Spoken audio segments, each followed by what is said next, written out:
Hi everyone, आपका अपने YouTube channel excellent classes with स्वतंत्र में एक बार फिर स्वागत है। बात हो रही थी संविधान की। काफ़ी कुछ हो चुका है। यूपी टेट सुपर टेट के लिए तो है ही है। जो लोग बीएड का एंट्रेंस देने जा रहे हैं, बीएड का फॉर्म भरा जा रहा है, तो उन लोगों के लिए भी ये जो भी संविधान में बताया जा रहा है बहुत ही इम्पॉर्टेंट है, बहुत ही महत्वपूर्ण है। पिछले वर्षों का बीएड का पेपर उठा के देखेंगे तो प्रश्न यहीं से ऐसे ही प्रश्न आए हैं और यही चीज़ें उसमें भी हैं। तो आप लोग देखते चलिए, आपको काफ़ी फ़ायदा मिलेगा बीएड के एंट्रेंस में। जो भी क्वेश्चन कॉन्स्टिट्यूशन से आएंगे वो आपके इसी वीडियो से मिल जाएंगे। आपको बाहर का कहीं कुछ पढ़ना नहीं है, लिखना नहीं है, कोई बुक नहीं लेनी है, इतने से ही आपका काम हो जाएगा। तो आइए देखते हैं। हमने बात कर ली थी मोटा संवैधानिक विकास की। संवैधानिक विकास की बात हमने पूरी कर ली थी। सभी एक्ट हो गए हैं। अंतरिम सरकार की बात हो गई है, संविधान सभा की बात हो गई है, संविधान की विशेषताओं की बात हो गई है, तैयार कितने दिन में हुआ, अध्यक्ष कौन था, उपाध्यक्ष कौन था, संवैधानिक सलाहकार कौन था, समितियां महत्वपूर्ण कौन सी बनी थी। तो ये बातें हम कर चुके हैं। जो थोड़ा सा बचा था मैंने आप लोगों का तब बताने के लिए कि वह कौन से महत्वपूर्ण भाग हैं या विशेषताएं हैं जो परीक्षा में पूछी जाती हैं, परीक्षा के दृष्टिगत, वो किस देश के संविधान से ली गई हैं। इसी पर बात करनी है, किस देश के संविधान से ली गई हैं। उसके बाद ये टॉपिक यहीं पर समाप्त हो जाएगा।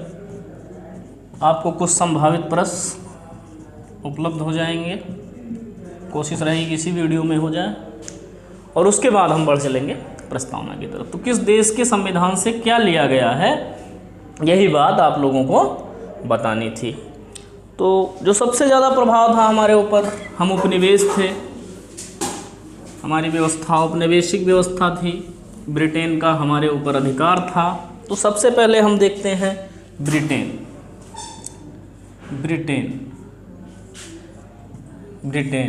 ग्रेट ब्रिटेन, इंग्लैंड, जिसके हम उपनिवेश थे। भारत पर जिसका शासन था उससे हमने क्या लिया, ब्रिटेन पहला विश्व का देश था जहां संसदीय प्रणाली थी। हमने क्या चुना, संसदीय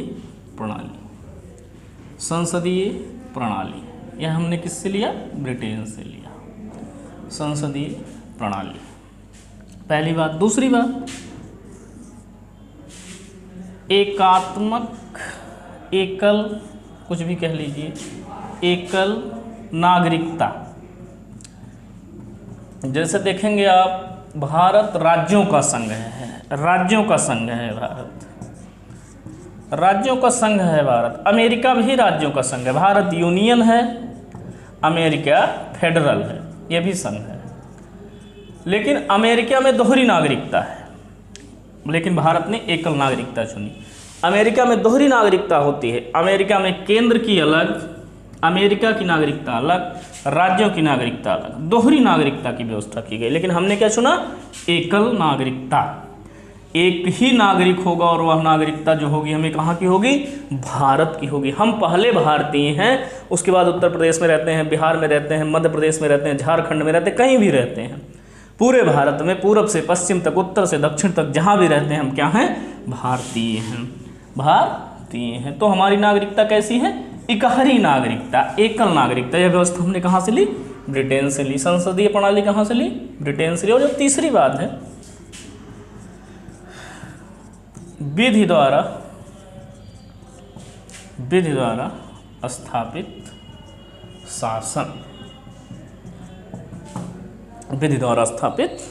यह भी हमने कहाँ से लिया, इंग्लैंड से लिया। विधि द्वारा स्थापित शासन हमने इंग्लैंड से लिया। विधि का शासन हमने कहाँ से लिया, विधि का शासन हमने लिया इंग्लैंड से। ये रही इंग्लैंड से ली गई मुख्य बातें जो परीक्षा में पूछी जाती। इकहरी नागरिकता हमने कहाँ से ली, ब्रिटेन से ली। आगे बात करते हैं अमेरिका की। अमेरिका पहला ऐसा देश विश्व का जहाँ संविधान था, लिखित संविधान वाला पहला देश था। तो यहाँ से हमने बड़ी महत्वपूर्ण चीज़ ली, हमारे भाग 3 में वर्णित मौलिक अधिकार। क्या लिया, मौलिक अधिकार। भारतीय जनमानस जब तक अंग्रेजों का अधीन था तब तक अधिकारों से बेहीन था। हमें कोई अधिकार नहीं थे, धरना प्रदर्शन करना तक का हमारे लिए अपराध माना गया था, कुछ हम अपने मन से कर नहीं सकते थे, कोई स्वतंत्रता नहीं थी। तो जब हिंदुस्तान आज़ाद हुआ तो हमारे राजनीतिज्ञों ने विश्व के कई देशों के संविधान का अध्ययन किया और उन्हें लगा कि मौलिक अधिकार बहुत ही आवश्यक तत्व है व्यक्ति के विकास के लिए। मौलिक अधिकार ही वह अधिकार है जिससे समाज में रहता हुआ कोई व्यक्ति अपना विकास कर सकता है। तो मौलिक अधिकार हमने कहाँ से लिया? अमेरिका से लिया। सर्वोच्च न्यायालय, सर्वोच्च न्यायालय की व्यवस्था हम देखते हैं। हमारे यहाँ एक सुप्रीम कोर्ट है, सर्वोच्च न्यायालय है। इसकी भी अवधारणा कहाँ से आई? अमेरिका से हमने लिया। पहले हम दीवानी जिले के न्यायालय पे, प्रत्येक राज्य में होता है हाई कोर्ट, हाई कोर्ट पे, और जो भारत का सबसे बड़ा न्यायालय होता है वह होता है सर्वोच्च न्यायालय। हम हाई कोर्ट के खिलाफ भी इसमें अपील करते हैं। तो सर्वोच्च न्यायालय की व्यवस्था हमने कहाँ से ली? अमेरिका से ली। तीसरा वही महत्वपूर्ण अधिकार है प्रजातांत्रिक देशों के लिए, न्यायिक पुनर्विलोकन। न्यायिक पुनर्विलोकन, न्यायिक पुनर्विलोकन की शक्ति, न्यायिक पुनर्विलोकन की शक्ति। कुछ भी व्यवस्थापिका ऐसा बनाती है जो गलत है या न्यायालय अपने ही डिसीजन को पलट देता है, सर्वोच्च न्यायालय का यह अधिकार है न्यायिक पुनर्विलोकन की शक्ति, जिससे प्रजातंत्रात्मक व्यवस्था सुचारू रूप से संचालित होती रहे, किसी भी तरह का कोई व्यवधान उत्पन्न ना होने पाए। इसलिए क्या लिया गया? न्यायिक पुनर्विलोकन की शक्ति। और चौथी बात जो कि आज भी बड़ा ही महत्वपूर्ण है, न्यायपालिका की स्वतंत्रता। न्यायपालिका की स्वतंत्रता, न्यायपालिका की स्वतंत्रता इतनी महत्वपूर्ण है कि वर्तमान में आप डेमोक्रेसी में देख रहे हैं करप्शंस, प्रेशर, पैसे वाले हैं, पावर वाले हैं, उनके पास इतनी शक्ति है कि छोटे आदमी को आसानी से दबा सकते हैं, कुचल सकते हैं। अगर न्यायपालिका बिकाऊ होगी, यह सरकार के अधीन होगी, तो व्यक्ति को, जो सबसे नीचे तबके का व्यक्ति है, जो सबसे नीचे स्तर का व्यक्ति है, उसको न्याय मिलना बड़ा कठिन हो जाएगा। इसलिए न्यायपालिका की स्वतंत्र व्यवस्था की गई कि न्यायपालिका जो भी निर्णय करेगी वह सत्य और असत्य का निर्णय करेगी, ना कि वह धन बल के आधार पर निर्णय करेगी या किसी के दबाव में निर्णय करेगी। इसलिए आज भी हमारा जो सबसे ज़्यादा विश्वास है वह किस पर है? न्यायपालिका पर। हम कुछ भी होता तो सबसे पहले कहाँ जाने की बात करते हैं? कोर्ट से हम देखेंगे, कोर्ट में हम देख लेंगे। तो यह न्यायपालिका की स्वतंत्रता का ही प्रभाव है कि हम न्यायपालिका के स्वतंत्र होने के कारण अपनी न्यायपालिका पर विश्वास करते हैं कि कोई भी विपरीत परिस्थितियों में जब हमारे साथ कोई नहीं होगा तो हमें कहाँ से न्याय मिलेगा? न्यायपालिका से। आगे आप लोगों को बताएंगे कि जैसे जो भी व्यक्ति, जो बड़े गरीब व्यक्ति हैं, बड़े छोटे तबके के व्यक्ति हैं, उनके लिए एक व्यवस्था आई, PIL, पब्लिक एजुकेशन लीग इसे कहते हैं। इसके लिए क्या होता है कि जैसे यदि वादी जो कमज़ोर है वह कोर्ट तक नहीं पहुंच सकता है तो कोई भी व्यक्ति उसके लिए PIL दायर कर सकता है और न्यायपालिका इसे उसी तरह से गंभीरता से लेगी और उसके पक्ष को सुनकर जो सही होगा वह निर्णय देगी। तो न्यायपालिका की स्वतंत्रता बहुत ही महत्वपूर्ण तत्व है जो हमने कहाँ से लिया? अमेरिका से। मौलिक अधिकार अमेरिका से, भाग 3। सर्वोच्च न्यायालय अमेरिका से, न्यायिक पुनर्विलोकन की शक्ति अमेरिका से, न्यायपालिका की स्वतंत्रता अमेरिका से। ये प्रश्न बनते हैं सीधे, मौलिक अधिकार किस देश के संविधान से लिया गया? सीधा उत्तर आप करेंगे संयुक्त राज्य अमेरिका के संविधान से लिया गया। पुनर्विलोकन की शक्ति हमें किस देश के संविधान से प्राप्त हुई? अमेरिका के संविधान से प्राप्त हुई। सीधा क्वेश्चन आएगा। आइए बात करते हैं कनाडा की। कनाडा हमारी संघीय व्यवस्था, हमारा जो संघ है उसकी व्यवस्था, संघीय व्यवस्था हमारी अपने आप में विशिष्ट संघीय व्यवस्था है जिसमें केंद्र को शक्तियां ज़्यादा दी गई हैं, राज्य को शक्तियां दी गई हैं। विनाशी राज्यों का विनाशी संघ है भारत। राज्य का विनाश हो सकता है लेकिन भारत जो केंद्र की व्यवस्था है उसका नहीं हो सकता। तो ये संघीय व्यवस्था हमने कहाँ से ली? कनाडा से ली। हमारी संघीय व्यवस्था अपने आप में विशिष्ट संघीय व्यवस्था है। अमेरिका की संघीय व्यवस्था हमसे अलग संघीय व्यवस्था है। वहाँ पर राज्यों को बहुत ढेर सारे अधिकार दिए गए हैं। यहाँ पर राज्यों को अधिकार दिए जरूर गए हैं, लेकिन फिर भी संघीय व्यवस्था के अधीन। संघीय व्यवस्था उन पर अंकुश लगा सकती है। विशेष परिस्थितियों में हम 352, 356 और 360 इन 3 आर्टिकल से आपातकाल की व्यवस्था की गई है। से केंद्र शासन को अगर सुचारू रूप से संचालित नहीं हो रहा है, राज्य की व्यवस्था में समस्या भी उत्पन्न हो रही है, तो केंद्र उस व्यवस्था को स्वयं संचालित करती है एवं जो भी विपरीत परिस्थितियां होती हैं उनको संभालने का कार्य करती है। तो हमारी संघीय व्यवस्था किस देश के संविधान से ली गई है? कनाडा के संविधान से। सूचियों की बात होती है, 3 सूची हैं। इसमें अवशिष्ट शक्ति है जो केंद्र को दी गई है। तो अवशिष्ट शक्तियाँ केंद्र को दी गई शक्तियाँ केंद्र को, यह व्यवस्था भी हमने कहाँ से ली है? कनाडा के संविधान से ली है। तीसरा, केंद्र एवं राज्य का जो संबंध होगा वह कैसा होगा? केंद्र एवं राज्य संबंध भी कहाँ से लिया गया है? कनाडा से लिया गया। केंद्र राज्य का संबंध कनाडा से। केंद्र राज्य का जो संबंध होगा, कार्यों का विभाजन किस तरह से होगा, कौन से करों का एकत्रीकरण राज्य करेगा, किसका केंद्र करेगा, कौन सी व्यवस्था राज्य देखेगा, राज्य के अधीन होगी, कौन सी केंद्र के अधीन होगी, और कौन सी ऐसी शक्तियां जो राज्य और केंद्र को दोनों है लेकिन विशेष परिस्थितियों में केंद्र द्वारा बनाया गया कानून मान्य होगा। जैसे अवशिष्ट शक्तियां का जो शक्तियां बची वो सब केंद्र की हैं, जो शक्तियां बची राज्यों से जिसका वर्णन नहीं किया गया है। तो ये बातें हो गई। जो चौथी बात है वह है उपराष्ट्रपति का पद। उपराष्ट्रपति का पद भी हमने कहाँ से लिया है? कनाडा से लिया है। उपराष्ट्रपति का पद, उपराष्ट्रपति का पद विशेष परिस्थितियों में जब राष्ट्रपति अपना कार्य करने के लिए उपलब्ध नहीं है तो उपराष्ट्रपति जो है वह राष्ट्रपति के कार्यों का संपादन करता है एवं वह राज्यसभा का पदेन सभापति होता है। तो हमारी व्यवस्था में, हमारी संवैधानिक व्यवस्था में जो उपराष्ट्रपति की व्यवस्था आई यह हमने कहाँ से लिया है? कनाडा से लिया है। संघीय व्यवस्था कनाडा से, अवशिष्ट शक्तियाँ केंद्र या संघ को कनाडा से। केंद्र संघ एक ही चीज़ होती है, कंफ्यूज मत होइएगा, केंद्र या संघ कुछ भी कह सकते हैं हम। केंद्र एवं राज्य संबंध, संघ एवं राज्य संबंध कह लीजिए, यह भी कनाडा से लिया गया। उपराष्ट्रपति का जो पद होता है यह कहाँ से लिया गया? यह भी कनाडा से लिया गया। तो यह हो गई महत्वपूर्ण बातें। कनाडा से संबंधित ब्रिटेन हो गया, अमेरिका हो गया, कनाडा हो गया। 42वां संविधान आप हम देखेंगे कि 42वां संविधान संशोधन हुआ था हमारे यहाँ।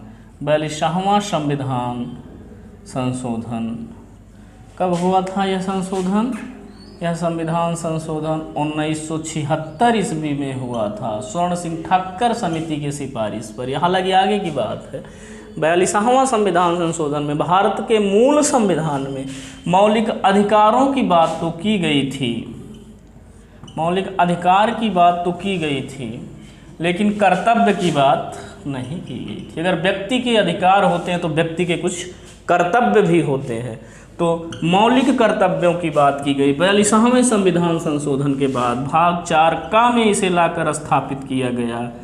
4 का या ए कह लीजिए में लाकर स्थापित किया गया। यह लिया गया पूर्व सोवियत संघ से।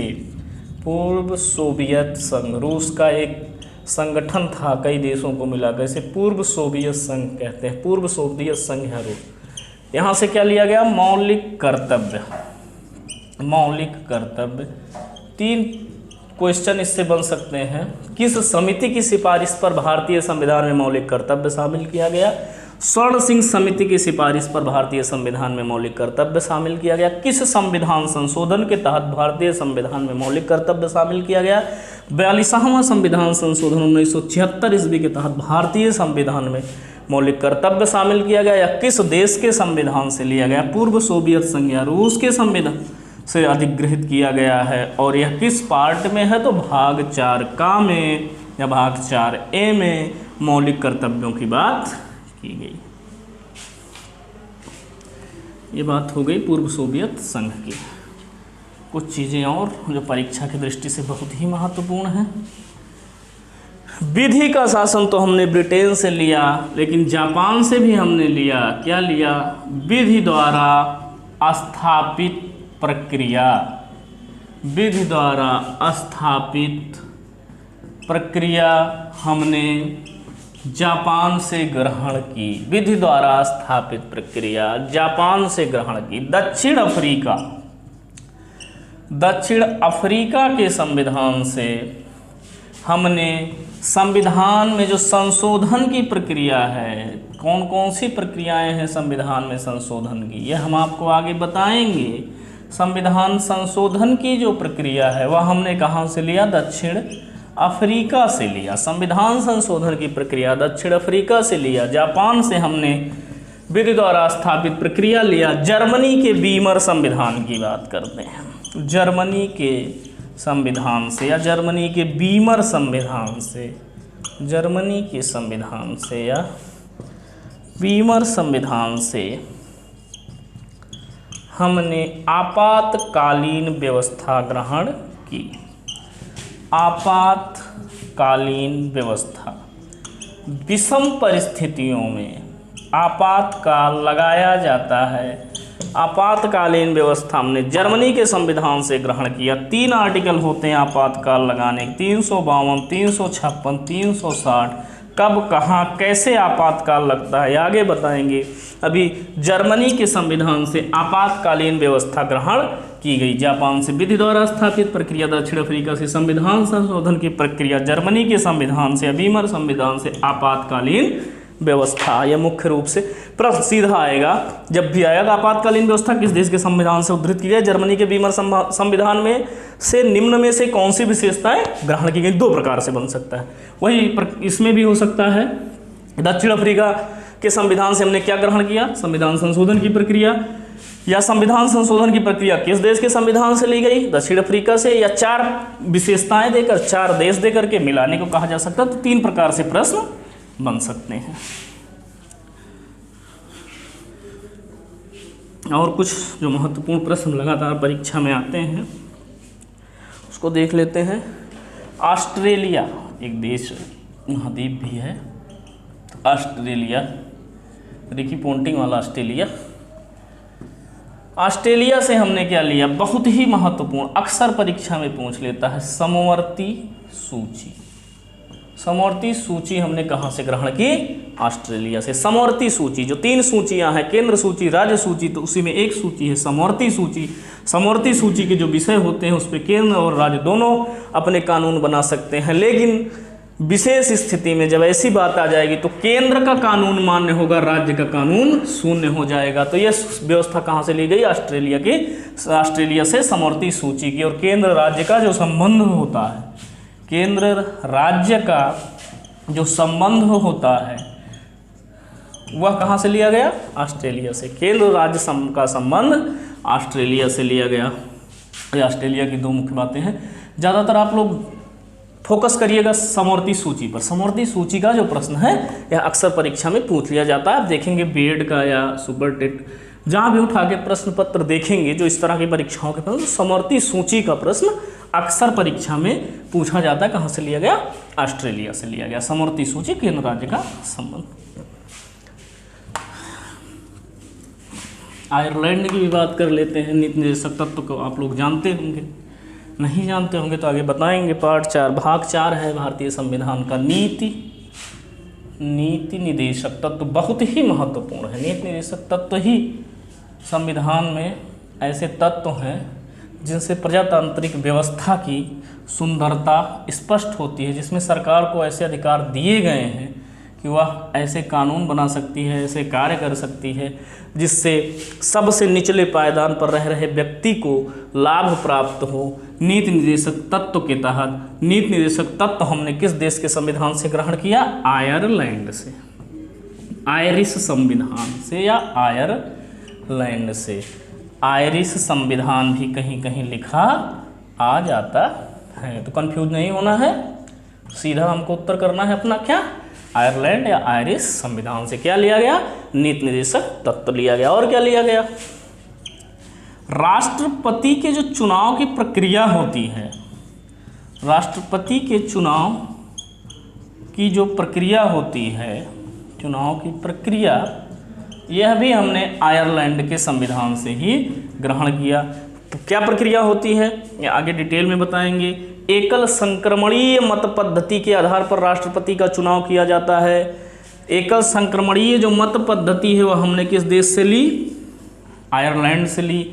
एकल संक्रमणीय मत पद्धति पर भारत में केवल राष्ट्रपति का चुनाव होता है, यह व्यवस्था हमने आयरलैंड से ली थी। यह व्यवस्था किस तरह से संपादित होती है, राष्ट्रपति का चुनाव किस तरह से किया जाता है, बड़ी डीप की बात है, एक लेक्चर पूरा लग जाएगा, तो उसको अभी बाद में बताएंगे। पहले आप लोग यही इतना जानें कि राष्ट्रपति के चुनाव की जो प्रक्रिया है किस देश के संविधान से ली गई? आयरलैंड के संविधान से ली गई। तो ये मुख्य मुख्य बातें हो गई तथा अब इस पे कुछ प्रश्न जो बन सकते हैं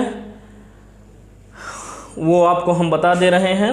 राष्ट्रपति के चुनाव की प्रक्रिया, नीति निर्देशक तत्व। एक अधिकार होता है भारत के राष्ट्रपति का कि वह सदस्यों को राज्यसभा में मनोनीत करता है। सदस्यों को राज्यसभा में 12 सदस्यों को, 2 को लोकसभा में करता है आर्टिकल 331 से, और इसमें करता है 12 को सदस्यों को राज्यसभा में मनोनीत करता है।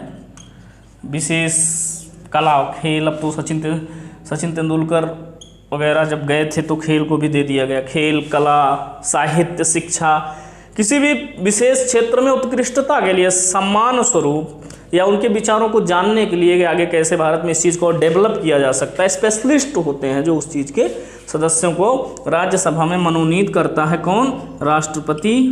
राष्ट्रपति 12 सदस्यों को। तो राष्ट्रपति का राज्यसभा में सदस्यों का मनोनयन का अधिकार भी हमने कहाँ से लिया? आयरलैंड के संविधान से लिया। यह बात हो गई। कुछ प्रश्न हम आप लोगों को बता देते हैं जल्दी जल्दी चलते चलते, जो इस पूरे टॉपिक को अपने में समाहित करेगा, जहाँ से प्रश्न बन सकता है। आप लोग नोट करना चाहें तो नोट कर लीजिए, अथवा वीडियो में ही आप ध्यान से देख लीजिएगा। तो हम वह प्रश्न आप लोगों को उपलब्ध करवा दे रहे हैं। उसमें कुछ इम्पॉर्टेंट प्रश्न बन सकते हैं, जैसे भारतीय स्वतंत्रता के समय, मैं जल्दी जल्दी लिखता चल रहा हूँ, आप लोग देखिए। भारतीय स्वतंत्रता के समय, भारतीय स्वतंत्रता के समय ब्रिटेन में किस पार्टी की सरकार थी? किस पार्टी की सरकार थी? आपका पूरा रिवीजन हो जाएगा जितना आप लोग पढ़ते आए हैं।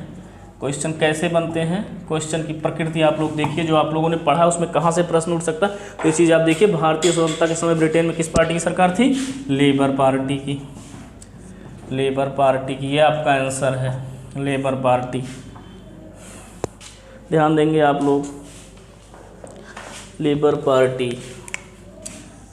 Labour party. भारतीय स्वतंत्रता के समय ब्रिटेन में किस पार्टी की सरकार थी? लेबर पार्टी की सरकार थी। स्वतंत्र भारत के पहले गवर्नर जनरल, बताया था हमने आप लोगों को, स्वतंत्र भारत के पहले गवर्नर जनरल कौन थे? Lord Mountbatten. ये हमने आप लोगों को बताया था, अगर याद हो रिवीजन करते चलिए। लॉर्ड माउंटबेटन स्वतंत्र भारत के पहले भारतीय गवर्नर जनरल, ये तो ब्रिटिश थे। स्वतंत्र भारत के पहले भारतीय गवर्नर जनरल सी राजगोपालाचारी, चक्रवर्ती राजगोपालाचारी ने कहा जाता है, सी राजगोपालाचारी। ये भी आपका एक आंसर हो गया। सी राज, एक लाइन देखते चलिए। भारतीय स्वतंत्रता के समय ब्रिटेन में किस पार्टी की सरकार थी? लेबर पार्टी की। स्वतंत्र भारत के पहले गवर्नर जनरल लॉर्ड माउंटबेटन थे। स्वतंत्र भारत के पहले भारतीय गवर्नर जनरल सी राजगोपालाचारी जी थे। 3 प्रश्न हो गए। ये आपको हमने जो बताया है उसी में से प्रश्न जो बनने की संभावना है, या जो प्रश्न बनते हैं, यहाँ समझ लीजिए। क्वेश्चन टाइप आप लोग देखते रहिए एक लाइन में, तो इससे आपका सिर्फ इतने से ही रिवीजन हो जाएगा, पूरा नहीं पढ़ना पड़ेगा। स्वतंत्रता के पश्चात जब भारत स्वतंत्र हो गया और संविधान बना नहीं था, तो 1947 से 1949 के बीच एक गैप था। इस गैप में जो भारत की व्यवस्था थी वह किस अधिनियम के तहत या किसके तहत संचालित की जा रही थी? तो आपका उत्तर होगा 1935 ईस्वी के अधिनियम के तहत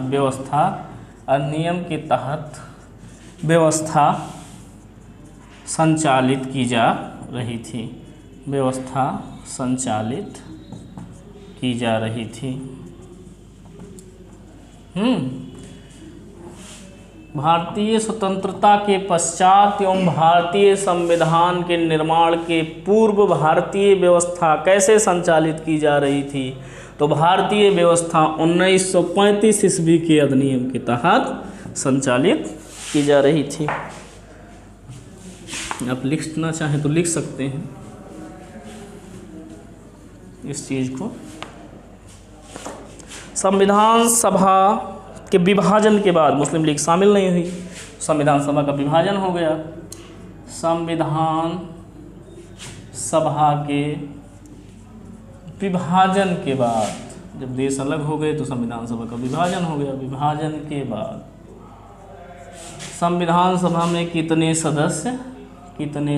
भारतीय संविधान सभा में, पाकिस्तान की संविधान सभा नहीं, भारतीय संविधान सभा में कितने सदस्य बचे? कुल सदस्य कितने बचे? संविधान सभा के विभाजन के बाद यानी पाकिस्तान के निर्माण के बाद भारतीय संविधान सभा में कुल कितने सदस्य बचे? 324। कितने सदस्य बचे? 324। विभाजन के बाद 324 सदस्य बचे। भारत पाकिस्तान के मध्य सीमा का निर्धारण, पंजाब और बंगाल वाले बॉर्डर पे सीमा डिसाइड करनी थी कि कौन सा हिस्सा भारत के हिस्से में आएगा और कौन सा पाकिस्तान के हिस्से में जाएगा। तो एक सीमा आयोग का गठन किया गया था। सीमा आयोग का गठन किया गया था। क्यों किया गया था? भारत एवं पाकिस्तान की सीमा, भारत एवं पाक की सीमा के निर्धारण के लिए। तो इस सीमा आयोग के अध्यक्ष कौन थे? प्रश्न बनता है या बन सकता है।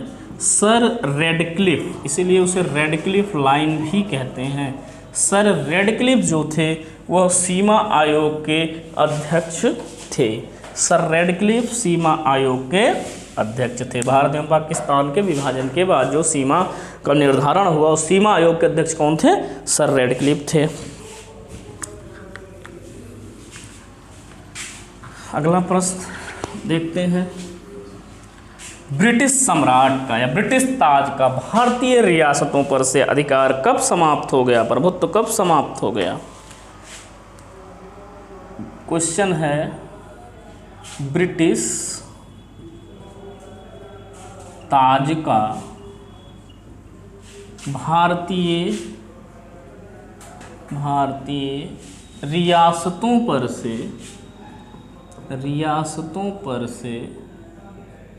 प्रभुत्व कब समाप्त हुआ?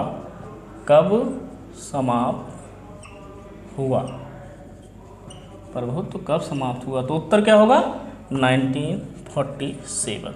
क्योंकि 1947 15 अगस्त को यह घोषणा की गई कि अब भारत स्वतंत्र है और वह चाहे तो राष्ट्रमंडल का सदस्य रह सकता है अथवा नहीं। भारतीय अपने संविधान का निर्माण एक संविधान सभा के माध्यम से करेंगे और भारत को एक संप्रभु राष्ट्र माना जाएगा। तो रियासतों पर से प्रभुत्व कब समाप्त हो गया? 1947 में स्वतंत्रता की घोषणा के साथ। 1947 में स्वतंत्रता की घोषणा के साथ भारतीय रियासतों पर से ब्रिटिश ताज का आधिपत्य प्रभुत्व समाप्त हो गया। अगला क्वेश्चन आप लोगों ने बताया था संविधान सभा की पहली बैठक कब और कहाँ हुई थी? संविधान सभा की पहली बैठक कब और कहाँ हुई थी? संविधान सभा की पहली बैठक कब और कहाँ? संविधान सभा की पहली बैठक 9 दिसंबर 1946 ईस्वी को हुई थी। कहाँ हुई थी? न्यू दिल्ली, नई दिल्ली में हुई थी। संविधान सभा की पहली बैठक कब और कहाँ? संविधान सभा की पहली बैठक 9 दिसंबर 1946 ईस्वी को नई दिल्ली में। संविधान सभा के पहले अस्थायी अध्यक्ष, अक्सर पूछता है, अस्थायी अध्यक्ष डॉक्टर सच्चिदानंद सिन्हा। आपका पूरा रिवीजन होता चल रहा है, आप लोग देखेंगे पुराने वीडियो में ही सब बताया गया था। 9 दिसंबर 1946 को ये थे आपके अस्थायी अध्यक्ष। अस्थायी अध्यक्ष 11 दिसंबर 1946 ईस्वी को पूरी संविधान सभा में सर्वसम्मति से अस्थायी अध्यक्ष 11 दिसंबर 1946 ईस्वी को नियुक्त हुए डॉक्टर राजेंद्र प्रसाद। ये संभावित प्रश्न है जो बन सकते हैं, आप लोग इसको नोट कर लीजिएगा। संविधान सभा की कार्यवाही किसके साथ प्रारंभ हुई?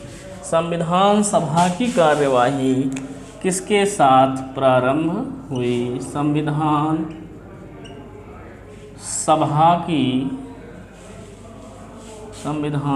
सभा की कार्यवाही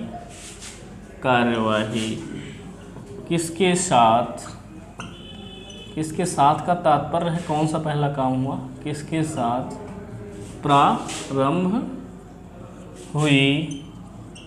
हमने आप लोगों को बताया था 13 दिसंबर 1946 ईस्वी को नेहरू जी ने उद्देश्य प्रस्ताव पेश किया था। नेहरू जी ने उद्देश्य प्रस्ताव पास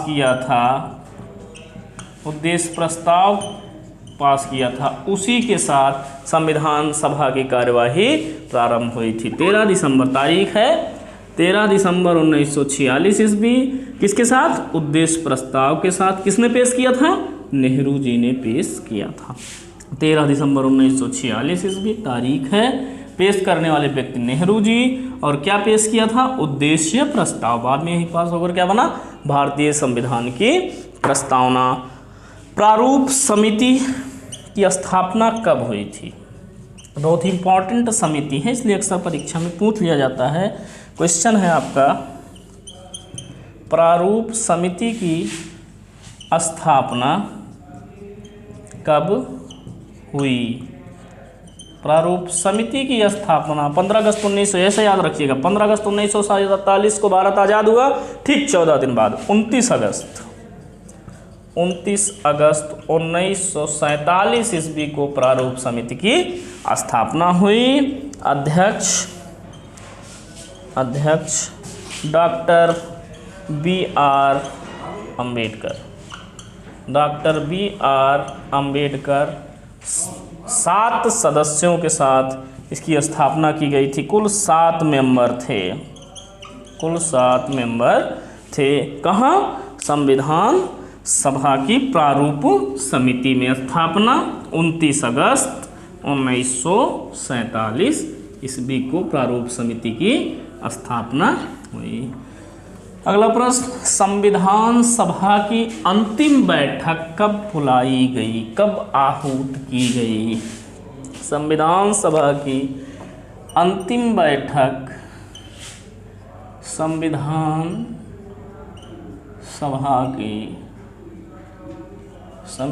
सभा की अंतिम बैठक कब आहूत की गई या बुलाई गई या बुलाई गई। संविधान सभा की अंतिम बैठक 24 जनवरी 1950 ईस्वी को बुलाई गई। संविधान सभा की अंतिम बैठक कब आहूत की गई या बुलाई गई? क्वेश्चन में सीधा सीधा यह शब्द कभी कभी रहता है आहूत करना, हिंदी का शब्द है ये। आहूत करना माने बुलाना होता है। तो संविधान सभा की अंतिम बैठक कब आहूत की गई? 24 जनवरी 1950 ईस्वी को संविधान सभा की अंतिम बैठक आहूत की गई। इसी में यह घोषणा की गई कि हमारे पहले राष्ट्रपति होंगे डॉक्टर राजेंद्र प्रसाद।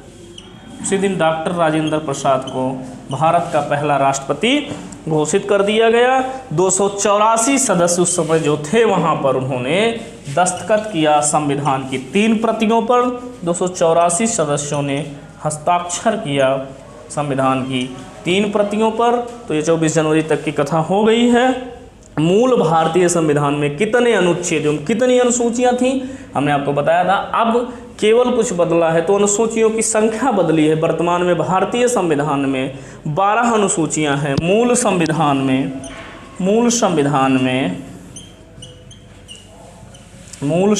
में 395 अनुच्छेद, आज भी संख्या 395 ही है अनुच्छेदों की, लेकिन ABCD करके इस तरह से बढ़ाते चले गए हैं अनुच्छेदों को। तो मूल संविधान में 395 अनुच्छेद, 8 अनुसूची एवं 22 भाग थे। तो ये बात हो गई आपके संविधान सभा की, आपके संवैधानिक इतिहास की, आपके संविधान लागू होने तक की। अब संविधान लागू हो गया है। आगे हम बात करेंगे भारतीय संविधान में जो पहला लिखा गया है, पहली लाइन बी द पीपुल, भारतीय संविधान की प्रस्तावना की बात करेंगे हम अगले वीडियो में। आप लोग इसको देखेंगे, क्वेश्चंस टाइप यही होता है आपका। कोई भी पेपर उठा के देख लीजिएगा, किसी भी चीज़ का पेपर, बीएड का पेपर, सुपर टेट का पेपर, जिस भी परीक्षा में संविधान से प्रश्न आते होंगे आप पेपर उठा के देखेंगे तो इसी तरह से प्रश्न आपको मिलेंगे। इन प्रश्नों को 1 बार 2 बार 3 बार आप सुनिएगा, नोट करिएगा। आगामी परीक्षा में आपको बहुत ढेर सारा इससे फ़ायदा मिलेगा। और जो बीएड का एंट्रेंस दे रहे हैं वो बच्चे भी वीडियो को देखेंगे और क्वेश्चंस को देखेंगे, तो जो बुक्स पढ़ते हैं अरिहंत की, लूसेंट्स वगैरह की बीएड के एंट्रेंस के लिए, उसमें देखेंगे तो यही क्वेश्चंस आपको हूबहू मिलेंगे। तो बस अगले में मिलते हैं प्रस्तावना के साथ। धन्यवाद।